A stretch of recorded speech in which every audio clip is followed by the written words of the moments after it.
going to my next guest. He's political analyst Barry Nussbaum. Barry, welcome back to the show. I want to talk to you a little bit about this Giuliani endorsement today.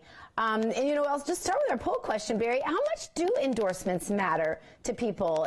And is the Rudy Giuliani endorsement any different than any other sort of endorsement? Gee, by the way, great to be with you tonight. Good to have you. You've got Rudy Giuliani, who's America's mayor. He's a really, really strong name, and he's got extremely strong positives. In New York, he could run for Pope and literally be elected in a landslide. So within the state of New York, it is a big deal. Having said that, it's a blow for Ted Cruz because Cruz was courting Giuliani, and there was some speculation that Cruz might be able to keep Giuliani's endorsement out.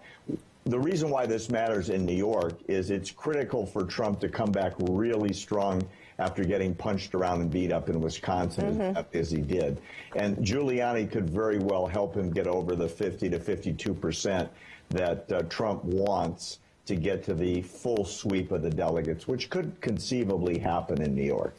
Okay, so this whole Wisconsin thing that we all watched go down, it kind of felt like a swan song to me for the Ted Cruz campaign. It kind of felt like a bunch of resources were dedicated there. I know $10 million just spent against Trump by one specific super PAC that I heard about. They fired all their ammo. You know, it almost seemed, in Wisconsin. So as things start to play more to the favorability, the natural favorability of Trump, did he really have such a rough couple of weeks, or was that just a dip that was going to take place no matter what?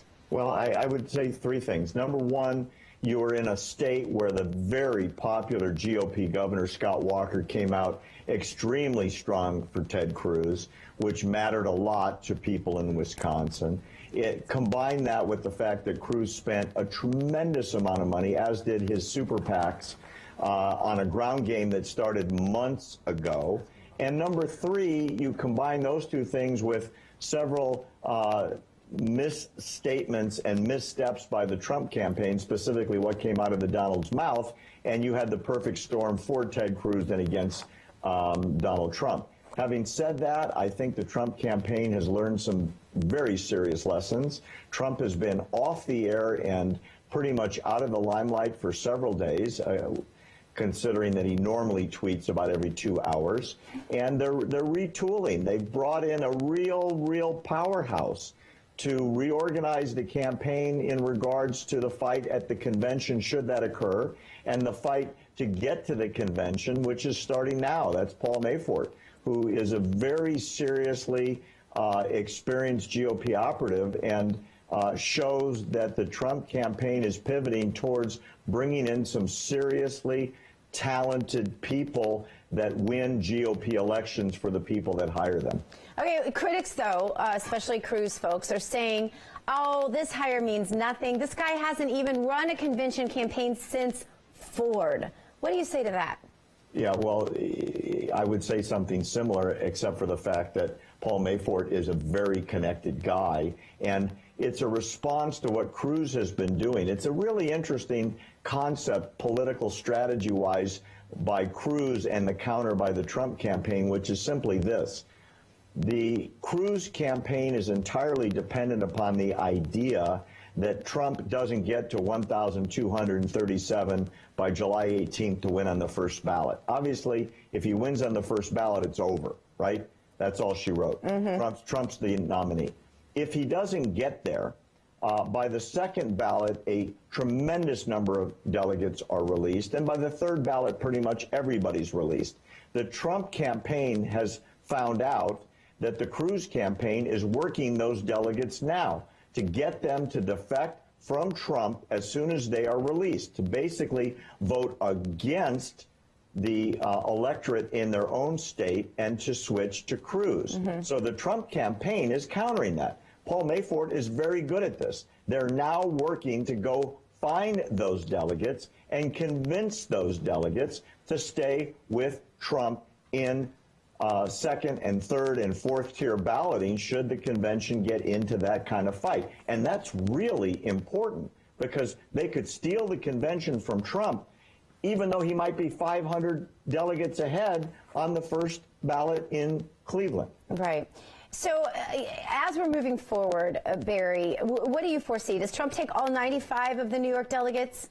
He's going to be very close. If he can capitalize on his popularity within New York, which is very strong, if he doesn't get to 95, because keep in mind, New York is not a winner-take-all state. It's a proportional state by congressional district with a bonus for whoever gets over 50%. So if Trump gets over 50%, he might be up around 89, 90, 92 delegates, something like that, which would be a crushing win for him and a big defeat on the other side for Cruz. And as you said, Dr. G, we're going into the eastern seaboard, and there's Pennsylvania coming up. There's New Jersey, where Chris Christie's out campaigning for him. You're going to see a huge surge for Trump.